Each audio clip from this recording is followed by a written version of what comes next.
നമസ്കാരം, ജന്മഭൂമിയിലേക്ക് സ്വാഗതം.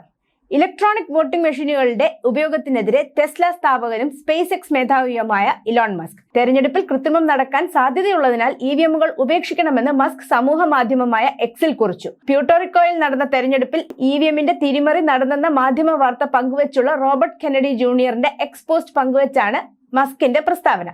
നിർമ്മിത ബുദ്ധിയോ മനുഷ്യരോ ഇലക്ട്രോണിക് വോട്ടിംഗ് മെഷീനുകൾ ഹാക്ക് ചെയ്യാനുള്ള സാധ്യതയുണ്ടെന്നും മസ്ക് പറഞ്ഞു. ഇവിഎമ്മിന്റെ വിശ്വാസ്യതയെ ചൊല്ലി ഇന്ത്യയിലും വിവാദങ്ങൾ നിലനിൽക്കെയാണ് മസ്കിന്റെ പരാമർശം.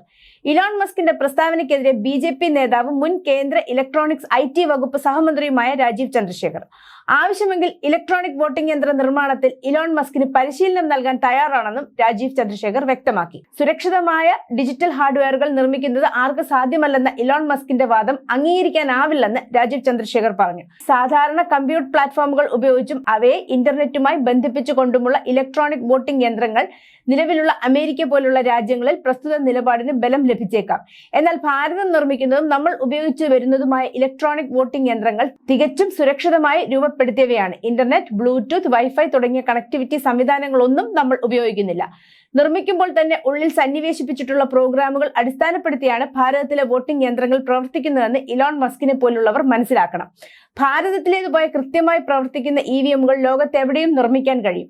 ആവശ്യമെങ്കിൽ അതിനാവശ്യമായ പരിശീലനം എലോൺ മസ്കിന് നൽകാൻ തയ്യാറാണെന്നും മറുപടിയായി രാജീവ് ചന്ദ്രശേഖർ എക്സിൽ കുറിച്ചു. ചിലർ അവകാശപ്പെടുന്നത് പോലെ ഇവിഎമ്മുകൾ എങ്ങനെ വിദൂരമായി ഹാക്ക് ചെയ്യാമെന്ന് കാണിക്കാൻ 2017 തെരഞ്ഞെടുപ്പ് കമ്മീഷൻ രാഷ്ട്രീയ പാർട്ടികളെ ക്ഷണിച്ചിരുന്നു. NCPയും CPMഉം മാത്രമാണ് പങ്കെടുത്തത്. ഇന്ത്യയിൽ ഉപയോഗിക്കുന്നതിൽ നിന്ന് വ്യത്യസ്തമായി ഇവിഎം സാങ്കേതിക വിദ്യകളുടെ ഒരു ശ്രേണിയാണ് US ഉപയോഗിക്കുന്നത്. മസ്കിന്റെ അവകാശവാദങ്ങളെക്കുറിച്ച് ഇന്ത്യൻ തെരഞ്ഞെടുപ്പ് കമ്മീഷൻ പ്രതികരിച്ചിട്ടില്ല. എന്നിരുന്നാലും മുംബൈയിലെ തെരഞ്ഞെടുപ്പ് അധികാരികൾ ഇവിഎം ഹാക്ക് ചെയ്യാനുള്ള ശ്രമത്തെക്കുറിച്ചുള്ള വാർത്താ റിപ്പോർട്ട് നിഷേധിക്കുകയും 2 പ്രസിദ്ധീകരണങ്ങൾക്കെതിരെ നടപടിയെടുക്കാൻ ഉത്തരവിടുകയും ചെയ്തു. News desk, Janmabhumi.